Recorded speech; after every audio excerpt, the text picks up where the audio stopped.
வேலை விட்டு வந்தால் சந்தோஷத்தோடு வருவேன் ஒரு நாளைக்கு.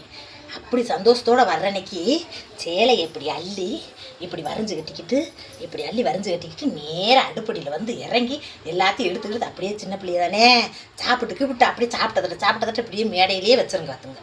இன்னும் ஒரு பிள்ளைகளுக்கும் ஒன்றும் பூஜாவுக்கு 10-11 வயசு ஆகுது. ஒரு பாத்திரத்தை விளக்க ஒரு பண்டத்தை விளக்க எதுவும் கிடையாது, டிவி தான். அவரும் அப்படித்தான். அவர் ஆம்பளை பிள்ளையே அவரும் சொல்லி பார்த்துட்டேன். கேட்குறாங்கல்ல, ஒருத்தர் ஓயாமல் சொன்னோம்னா கோவம் வர வந்தது. அதனால என்ன செய்வேன், வியாபாரம் விற்று வரையிலே நல்லா வியாபாரம் ஆயிடுச்சாக்கும். அந்த சந்தோஷத்தில் வந்து சேலையை மடித்து கட்டிக்கிட்டு வீட்டு வேலையில் விரண்டு பார்த்துருவீங்க. வியாபாரம் ஓடுறேன்னு வச்சுக்கோங்க, அப்படியே மனசு வருத்தமாகி சமைக்கிறது கூட மனசு வராதுங்க. அப்படித்தான் 2 நாளாக சமைக்கிறது கூட மனசு இல்லாமல் தோசையில் சுட்டு கொடுத்துட்டு நான் சாப்பிட்றதுக்கு மனசு இல்லாமல் சாப்பிடாமையே வாங்கப்பா வேலைக்கு போயிட்டுருக்க. அதே என்ன பார்த்தேன் காண சொல்லாமலாம் ஓடிப்பிட்டிய.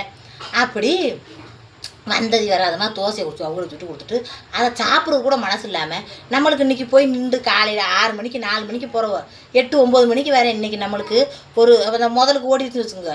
நம்ம சம்பளத்துக்கு நம்மளுக்கு ஒரு கூலி கிடைக்கலையே, இன்றைக்கி போய் நின்று கூலி கிடைக்கலையே அப்படின்ற வருத்தம் அப்படி இருக்குமுங்க.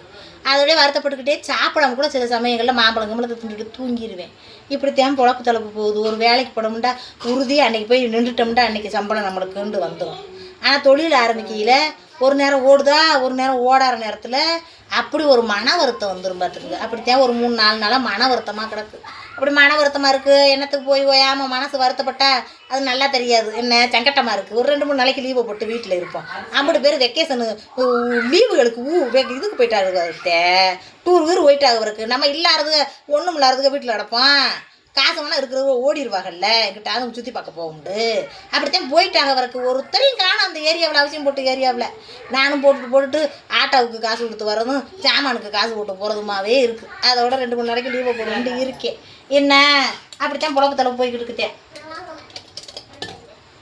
நீங்களாவது லைக்கு போடுங்கடா, லைக்கு போட்டு என்னத்தையாவது முடியுமா மனசை தேர்த்தி விடுங்கப்பா. ஆமாம், எங்கப்பா அப்பா என்னங்கண்ணா இப்போத்தான் சவுண்டு கிடச்சி